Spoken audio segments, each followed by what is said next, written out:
Hello everyone, my name is Dr. Smriti Ahuja and in today's video we will cover the rules for appropriate sentence structuring used in research writing.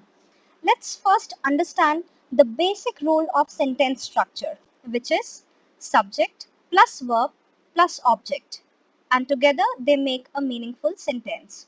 The subject is something or someone that we refer to or we talk about, or it is someone who performs the basic action.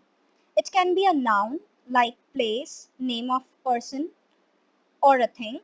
It can be pronoun like he, she, it, we, they. It can be an abstract noun like feelings, happiness, sadness, courage, bravery.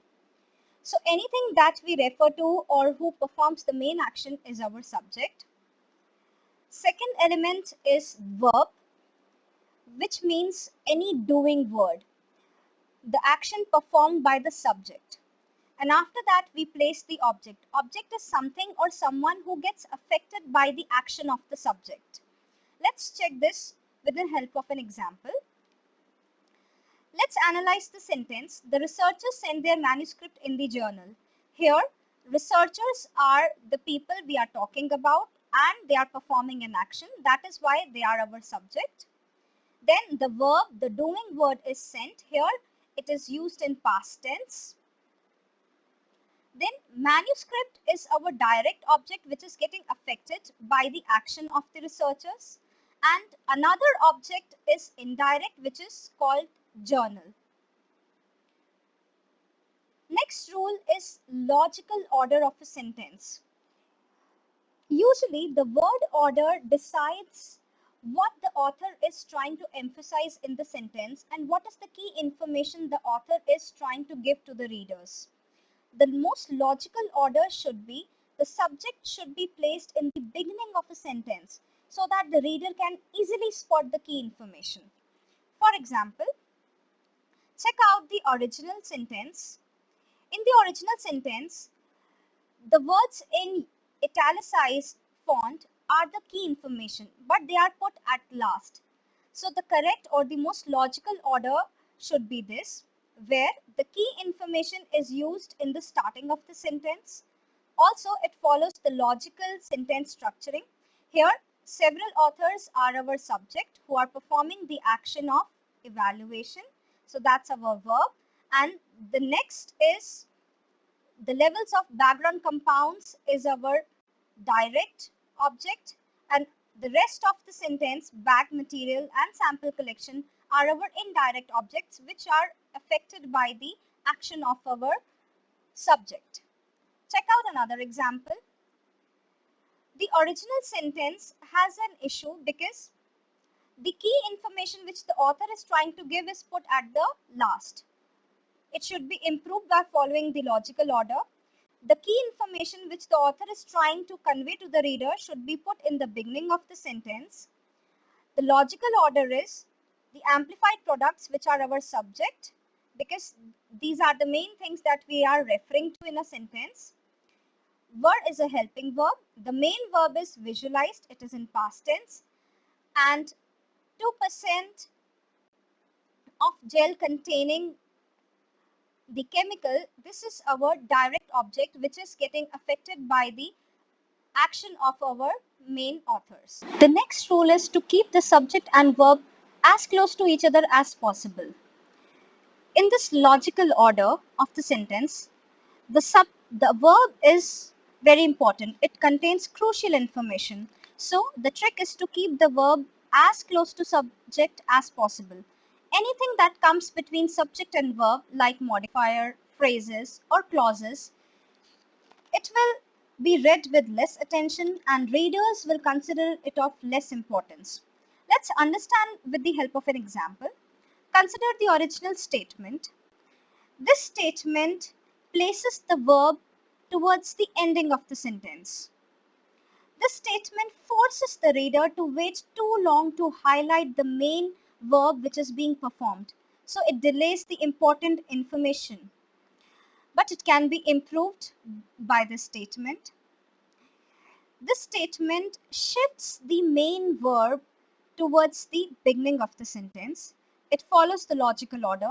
Here companies is our subject because they are performing an action. The action and the verb is close to the subject, and also the trick is to use the active verb to immediately convey the key information. The last important rule is not to delay the subject placement. The subject is the naming part of a sentence. It tells you about the topic and it refers to the person who is performing the main action. As said earlier, the subject can be a one word, a noun or a pronoun, or it can be a group of words. That is called noun phrase. The example of one word noun is this. Here, author is our subject. The example for noun phrase is this, where the group of words identification of research gap is our subject. Now, let me share an interesting fact. Why we should not delay the subject. When we scan results from search engine or read anything, our eye automatically goes towards the left hand side of the page. This means you should put important information towards the beginning of the sentence. So automatically the subject should come towards the beginning of the sentence as much as possible. If you misplace the key information, there is a strong chance that browsers and readers won't spot the information. Let's check this out with the help of an example. The original statement contains extra parts of the sentence before the subject. The main information is this. So, to avoid this problem, delete the extra subject, extra parts before the subject, and quickly show the key information towards the beginning of the sentence. Or you can use adverbs to condense the whole information and paraphrase it with the help of adverbs. In another example, the original statement contains extra parts before the main subject, which is this. So, to avoid this problem, you can delete the extra parts, or you can condense the whole of the extra parts into an adverb like this, so that the subject is visible immediately. Another example, check out the subject which are important elements of key information in a sentence are put towards the ending of the sentence. So there is a high chance that the readers and browsers will ignore this information. So the subject should come towards the beginning of the sentence to get the key information clear immediately. Another example, check out that the impersonal word it is used, which is extra before the important information.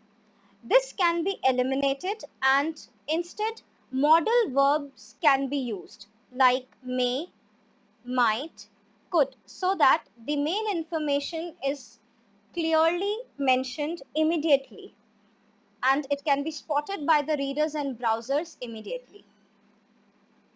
I hope you find today's content relevant and useful. For more information, research videos, and any kind of assistance on proofreading services, please contact us at this email ID. For information on research content in future, please subscribe, like, share, and post your valuable comments on our YouTube channel, Learning with Chandan. Thank you.